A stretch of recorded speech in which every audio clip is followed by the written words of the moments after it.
आज हम अर्थशास्त्र विषय में सीखने वाले हैं पाठ 6 बेरोजगारी, जिसमें आज का हमारा टॉपिक है बेरोजगारी उत्पन्न होने के कारण। दोस्तों, बेरोजगारी उत्पन्न होने के कारणों की चर्चा करने से पहले बेरोजगारी का थोड़ा इंट्रोडक्शन करते हुए बेरोजगारी के प्रमाण को हम देख लेते हैं। बेरोजगारी अर्थात ऐसा कोई भी व्यक्ति कि जिसकी कार्य करने की इच्छा शक्ति और तैयारी है, फिर भी उसे अर्थतंत्र में किसी भी प्रकार का कोई कार्य न मिल रहा हो तो उसे हम बेरोजगार व्यक्ति कहेंगे। प्रवर्तमान वेतन दर पर कार्य करने की इच्छा शक्ति तैयारी होने के बावजूद भी यदि व्यक्ति को किसी भी प्रकार का कोई भी रोजगार नहीं मिल रहा हो तो उस व्यक्ति को बेरोजगार व्यक्ति कहा जाएगा। बेरोजगार व्यक्ति अर्थतंत्र के लिए आर्थिक समस्या का भी सर्जन करता है। इसके अलावा व्यक्ति सामाजिक, नैतिक जैसी समस्याओं का भी सर्जन करता है। बेरोजगार व्यक्ति समाज में सम्मानपूर्वक जीवन नहीं जी सकता। तो चलिए दोस्तों, जब इतनी बड़ी अर्थतंत्र की, भारत जैसे विशाल देशों की अर्थतंत्र की एक गंभीर समस्या बेरोजगारी है, तो बेरोजगारी किन कारणों से निर्माण हो रही है उसकी चर्चा करना अति आवश्यक है। दोस्तों, बेरोजगारी का अध्ययन हमारे देश में कुछ समितियों के द्वारा किया जाता है, जिसमें भगवती समिति, वेंकटरामन समिति, इसके अलावा आयोजन पंच के द्वारा भी बेरोजगारी का अध्ययन होता है, जिसका सुधारित नाम नीति पंच या नीति आयोग है।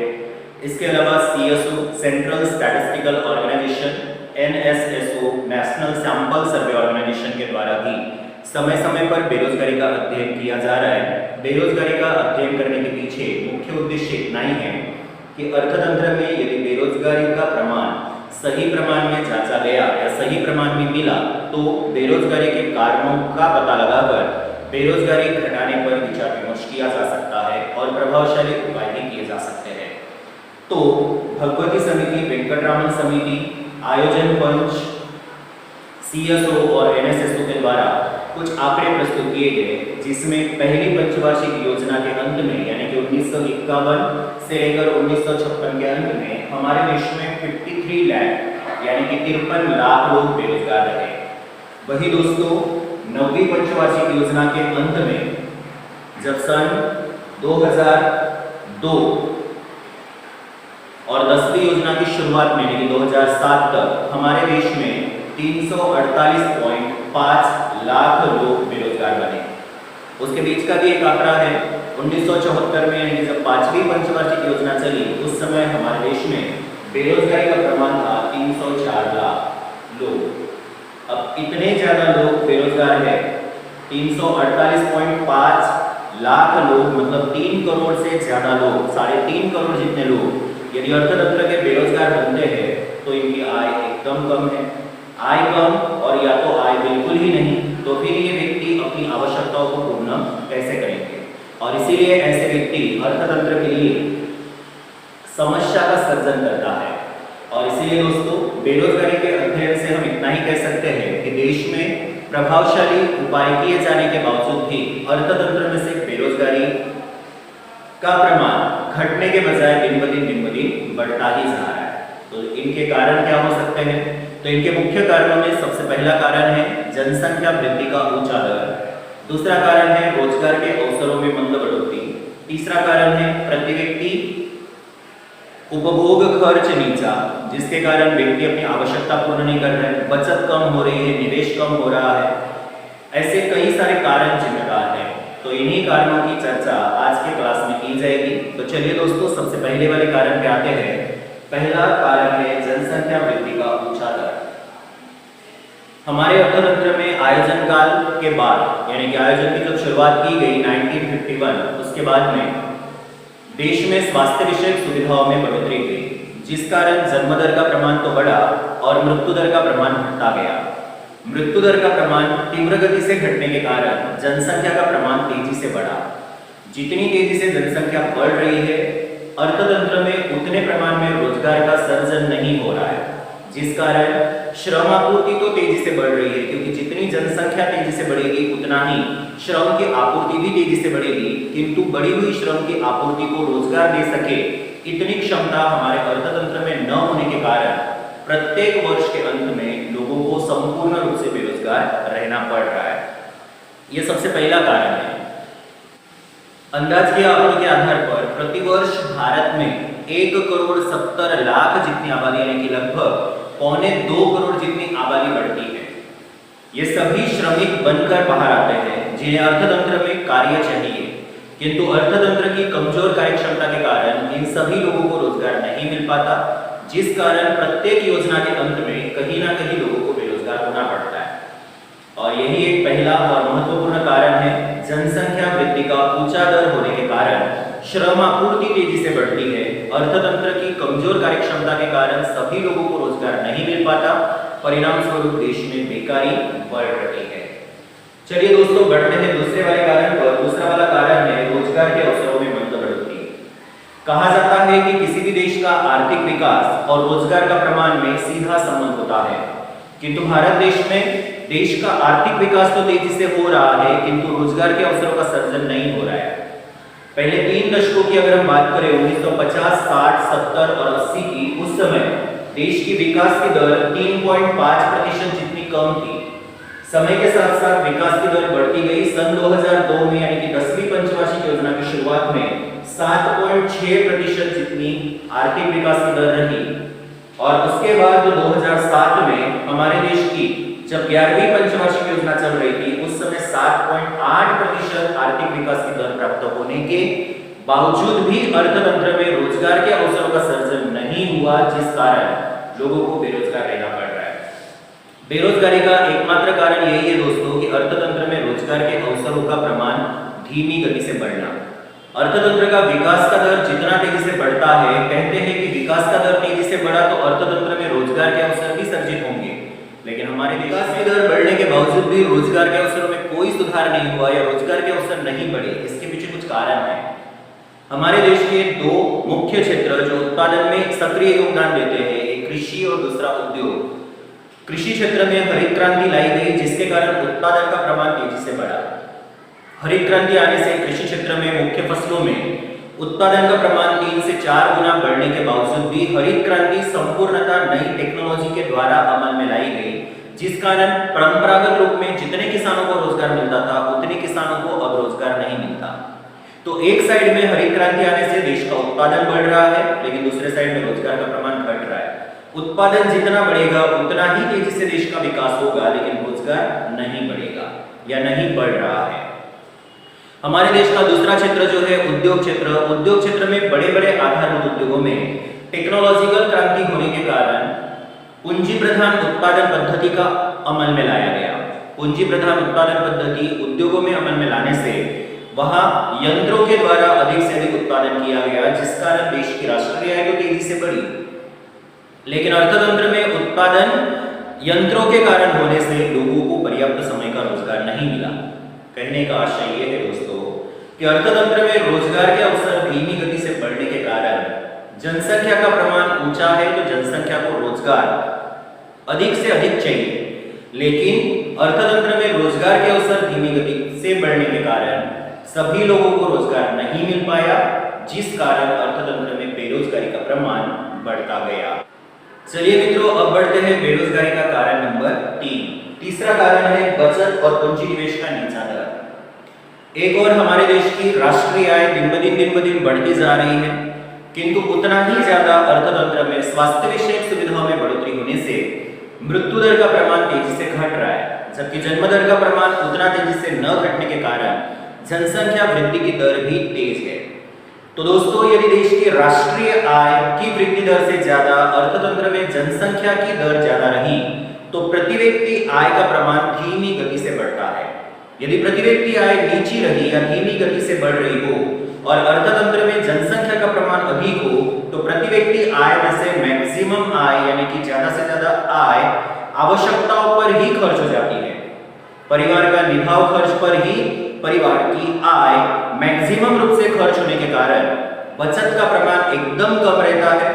अर्थतंत्र में यदि बचत का प्रमाण कम रहा तो निवेश का प्रमाण कम होगा, और निवेश का प्रमाण कम रहा तो रोजगार के अवसर उतने ज्यादा सर्जित नहीं हो पाएंगे, और रोजगार के अवसर सर्जित नहीं हुए तो अर्थतंत्र में सभी लोगों को रोजगार नहीं मिल पाएगा और परिणाम स्वरूप देश की बेकारी बढ़ती जाएगी। हमारे देश के ग्रामीण क्षेत्र की अगर हम बात करते हैं तो ग्रामीण क्षेत्र में परिवार का कद थोड़ा ज्यादा बड़ा रहता है। ज्यादा लोग होने के कारण परिवार की आय जो होती है वो आय का मैक्सिमम हिस्सा परिवार के पालन पोषण पर ही खर्च होता है। परिणाम स्वरूप उनकी बचत कम रहती है। बचत कम होने के कारण निवेश का प्रमाण कम रहता है और निवेश का प्रमाण कम होने के कारण वो उत्पादन में भी योगदान उतनी अच्छी तरह से नहीं दे सकते, क्योंकि उत्पादन बढ़ाने के लिए अर्थतंत्र में निवेश होना जरूरी है। अब जब निवेश ही कम है तो उत्पादन का प्रमाण भी कम रहेगा।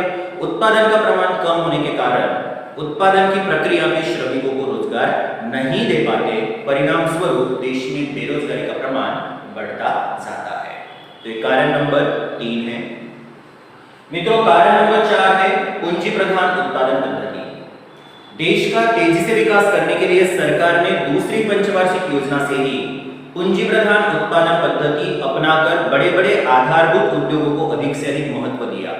किंतु अर्थतंत्र में अधिक से अधिक रोजगार का सृजन करने के लिए जो छोटे पैमाने के उद्योग और गृह उद्योग महत्वपूर्ण योगदान देते हैं, ऐसे उद्योगों की ओर सरकार ने ध्यान नहीं दिया, क्योंकि सरकार अर्थतंत्र का तेजी से विकास करना चाहती है। अर्थतंत्र का तेजी से विकास करने के लिए उत्पादन तेजी से बढ़ाना होगा और छोटे उद्योगों के द्वारा हम उत्पादन तेजी से नहीं बढ़ा सकते, क्योंकि छोटा उद्योग श्रम प्रधान उत्पादन पद्धति अपनाता है। परिणाम स्वरूप अर्थतंत्र का तेजी से विकास नहीं हो पाता और जिस कारण सरकार ने अर्थतंत्र को गतिशील करने के लिए बड़े-बड़े आधारभूत उद्योगों में अधिक से अधिक इन्वेस्टमेंट करना शुरू किया। बड़े-बड़े आधारभूत उद्योग में पूंजी प्रधान उत्पादन पद्धति अपनाई जाती है। पूंजी प्रधान उत्पादन पद्धति अर्थात ऐसी उत्पादन की पद्धति कि जिसमें यंत्र के द्वारा वस्तुओं का उत्पादन होता है, व्यक्ति को रोजगार उतने अधिक प्रमाण में नहीं मिलता। श्रमिक वह उतने नहीं दिखेंगे जितनी यंत्र टेक्नोलॉजी होती है। बड़े-बड़े उद्योगों में आप देख सकते हो व्यक्तियों से ज्यादा यंत्रों के द्वारा ही वस्तु का उत्पादन किया जाता है। और दूसरी बात, बड़े-बड़े उद्योगों में यदि श्रमिकों को हम ज्यादा से ज्यादा काम पर रखें तो बड़े-बड़े उद्योगों में श्रमिकों को अगर हम ज्यादा से ज्यादा काम पर रखते हैं तो श्रमिकों की हमेशा वेतन वृद्धि की डिमांड होती है। मजदूर यूनियन का सामना मालिकों को करना पड़ता है, जिन कारणों से मजदूरों को काम देने के बजाय वो यंत्रों के द्वारा उत्पादन करना ज्यादा बेहतर समझते हैं। और ऐसे ही कारणों से देश में बड़े-बड़े आधारभूत उद्योगों में अधिक से अधिक पूंजी प्रधान उत्पादन पद्धति अपनाई गई। परिणाम स्वरूप यंत्रों को तो रोजगार मिलता गया, किंतु व्यक्तियों को या श्रमिकों को रोजगार नहीं मिल पाया और अर्थतंत्र में बेरोजगारी का प्रमाण बढ़ता गया। तो अर्थतंत्र में पूंजी प्रधान उत्पादन पद्धति का विपुल उपयोग होने से ही बेरोजगारी का प्रमाण बढ़ा है, ऐसा देखने को मिलता है। और इसीलिए भगवती समिति और वेंकटरामन समिति जो बेरोजगारी का अध्ययन करती है, उन्होंने देश की सरकार को स्ट्रिक्टली कहा है कि यदि अर्थतंत्र में रोजगार का सृजन करना हो तो पूंजी प्रधान उत्पादन पद्धति को थोड़ा कम अपनाइए और श्रम प्रधान उत्पादन पद्धति को अधिक अपनाइए। अर्थात वो यंत्रों का अति ज्यादा उपयोग करने का सीधा सीधा विरोध करते हैं, क्योंकि यंत्र व्यक्ति को बेरोजगार बनाने में अहम भूमिका निभाते हैं। और देश की बेरोजगारी ये गंभीर समस्या है। यदि इस समस्या को हमें घटाना हो या मिटाना हो तो यंत्रों का उपयोग हमें बिल्कुल ही कम से कम करना चाहिए, जबकि व्यक्तियों के द्वारा ही या श्रमिकों के द्वारा ही अधिक से अधिक उत्पादन हो, ऐसा आयोजन करने की आवश्यकता है। तो दोस्तों, ये बेरोजगारी का कारण नंबर 4 पूंजी प्रधान उत्पादन पद्धति का उपयोग। दोस्तों, बेरोजगारी का 5वां जिम्मेदार कारण है व्यवसायिक शिक्षा का नीचा स्तर। देश में शिक्षित बेरोजगारी का प्रमाण दिन ब दिन बढ़ता जा रहा है। इसके लिए जिम्मेदार कारण है क्षतियुक्त शिक्षा प्रणाली। देश का आर्थिक विकास तेजी से करने के लिए सरकार के द्वारा जितने प्रयास किए जा रहे हैं, अर्थतंत्र में कृषि क्षेत्र, उद्योग क्षेत्र और सेवा क्षेत्र में नई टेक्नोलॉजी अपनाई जा रही है, किंतु उन टेक्नोलॉजी के अनुरूप कार्य करने की क्षमता देश के युवा वर्ग में नहीं है। परिणाम स्वरूप व्यक्ति पढ़ लिख कर ग्रेजुएट तो हो रहे, एजुकेशन तो ले रहे, लेकिन एजुकेशन लेने के बावजूद भी तालीम की कमी के कारण और व्यवसायिक शिक्षा का प्रमाण कम होने के कारण उन्हें अर्थतंत्र में रोजगार नहीं मिल पाता। परिणाम स्वरूप वो लंबे समय तक बेरोजगार बनते हैं। देश की वर्तमान शिक्षा प्रणाली भी एजुकेशन ले रहे लोगों के लिए व्यवसायिक शिक्षा का स्तर नहीं अपना रही है। परिणाम स्वरूप भविष्य में जिन श्रमिकों की आवश्यकता होगी वैसे श्रमिक वर्तमान शिक्षा प्रणाली तैयार करने में पूरी तरह से निष्फल जा रही है। परिणाम स्वरूप हम मात्र एजुकेशन ले रहे हैं, किंतु वर्तमान समय में या भविष्य में जिस प्रकार का रोजगार क्रिएट होगा उस आधार पर हमारे पास कोई विशेष कौशल्य या उस कार्य का ज्ञान न होने के कारण लोगों को बेरोजगार बनना पड़ रहा है। तो दोस्तों, बेरोजगारी के लिए एक जिम्मेदार कारण व्यवसायिक शिक्षा का नीचा स्तर भी है, क्योंकि शिक्षा प्रणाली में व्यवसायिक दृष्टिकोण कभी अपनाया ही नहीं गया। आज भी आप देख सकते हो, कक्षा 11-12 में भी आप देखोगे तो आपको व्यवसायिक शिक्षा देने वाले विषय बहुत ही कम, एक विषय ही है जो व्यवसायिक शिक्षा का ज्ञान आपको देता है, और वो है BA, बिजनेस एडमिनिस्ट्रेशन। उसके अलावा बाकी सारे के सारे सब्जेक्ट आपको व्यवसाय लक्ष्य शिक्षा देने में सफल नहीं हो रहे हैं, यानी कि निष्फल है। परिणाम स्वरूप हमारे अंदर व्यवसायिक ज्ञान, व्यवसायिक कुशलता का निर्माण नहीं हो रहा है, और अर्थतंत्र में जब रोजगार की तलाश में हम निकलते हैं तब सबसे ज्यादा व्यवसायिक शिक्षा का आवश्यकता होती है, किंतु एजुकेशन के दौरान हमारे पास वो ज्ञान न होने के कारण या उस कार्य को करने की क्षमता एजुकेशन में न होने के कारण हमें बेरोजगार बनना पड़ता है। तो बेरोजगारी का एक जिम्मेदार कारण है व्यवसायिक शिक्षा का नीचा स्तर। देश में आयोजन काल में या आयोजन की शुरुआत के बाद के वर्षों में अब तक का भी हम समझ ले तो भी हमारे देश में मानव शक्ति का योग्य आयोजन नहीं किया गया। मानव शक्ति यानी कि श्रम, देश में श्रम विपुल पैमाने पर है, क्योंकि जनसंख्या बहुत ज्यादा है, जिस कारण श्रमिकों की कोई कमी नहीं। किंतु श्रमिकों के अनुसार वर्तमान समय में कार्य के आधार पर श्रमिकों का योग्य विभाजन करते हुए श्रमिकों का आयोजन करने की आवश्यकता है। अर्थात जैसे यदि अंदाजा लगता है कि कृषि क्षेत्र में, उद्योग क्षेत्र में और सेवा क्षेत्र में कुछ प्रतिशत रोजगार का सर्जन होने की संभावना है, तो वर्तमान समय में लोगों को एजुकेशन भी उस फील्ड में उतना ही देना चाहिए। जैसे कृषि में 50% रोजगार के अवसर सर्जित हो सकते हैं, तो वर्तमान समय में जो भी स्टूडेंट पढ़ रहे हैं उसमें से 50% स्टूडेंट को कृषि क्षेत्र के साथ जुड़ा हुआ व्यवसाय लक्ष्य शिक्षा देने का काम करना चाहिए। वही सेवा क्षेत्र में 10% रोजगार के अवसर सर्जित हो सकते हैं। यदि ऐसा अंदाजा लगा तो कुल स्टूडेंट में से मात्र 10% स्टूडेंट को ही सेवा क्षेत्र का ज्ञान प्रदान करना चाहिए एजुकेशन के दौरान। लेकिन हमारे देश में भविष्य में किस प्रकार का रोजगार क्रिएट होगा और कैसा रोजगार क्रिएट होगा, इसका निश्चित अंदाजा लगाए बिना मात्र और मात्र शिक्षा का व्याप बढ़ाया जा रहा है। हमारे गुजरात की बात करें तो अकेले गुजरात में एक साल में 40,000 से ज्यादा स्टूडेंट ग्रेजुएट होकर बाहर निकलते हैं, किंतु गुजरात की ही बात करें तो गुजरात में भी 40,000 रोजगार के अवसर सर्जित नहीं हो पाते, जिसके कारण कुछ स्टूडेंट को बेरोजगारी का सामना करना पड़ता है। यदि सरकार के द्वारा श्रमिकों का योग्य आयोजन किया गया, मानव शक्ति का योग्य आयोजन किया गया, तो कोई भी व्यक्ति बेरोजगार नहीं बनेगा, क्योंकि उसको अध्ययन के दौरान ही भविष्य में किस प्रकार का रोजगार क्रिएट होता है उसकी जानकारी मिल जाएगी, जिसके आधार पर वो व्यवसाय लक्ष्य शिक्षा की अध्ययन कर सकता है। देश में मानव शक्ति का योग्य आयोजन न हो पाने के कारण ही कई बार ऐसी भी परिस्थिति देश में आ जाती है कि जिसमें व्यक्ति doctor, engineer, MBA, CA, CS जैसे हाईली क्वालिफाइड डिग्री लेने के बावजूद भी व्यक्ति को बेरोजगार रहना पड़ता है।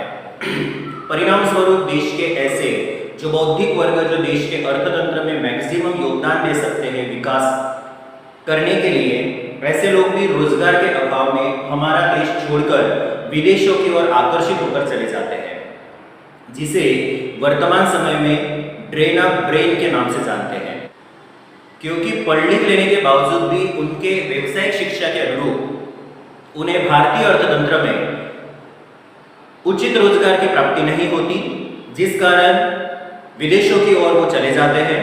यानी कि हमारे देश का जो एकदम ब्रिलियंट माइंड जो है वो देश में उत्पादन की प्रक्रिया में या विकास में योगदान देने के बजाय विदेशों में जा रहा है।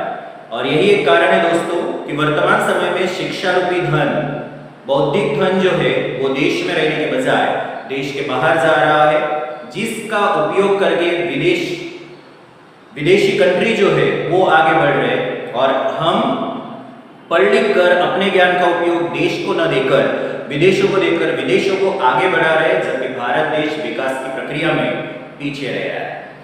तो इसके लिए एक कारण जिम्मेदार ये भी है कि देश में मानव शक्ति का योग्य आयोजन नहीं किया गया। हमें इस तरह से आयोजन करना चाहिए कि जिसमें प्रत्येक व्यक्ति को पढ़ लिख लेने के बाद उसके अनुरूप उसे व्यवसाय लक्षी शिक्षा देने के बाद उसे अर्थतंत्र में रोजगार मिले। लेकिन सरकार के द्वारा श्रमिकों का या मानव शक्ति का योग्य आयोजन न होने के कारण उन व्यक्तियों को पढ़ने लिखने के बावजूद भी उचित रोजगार नहीं मिलता, जिस कारण व्यक्ति बेरोजगार बनता है।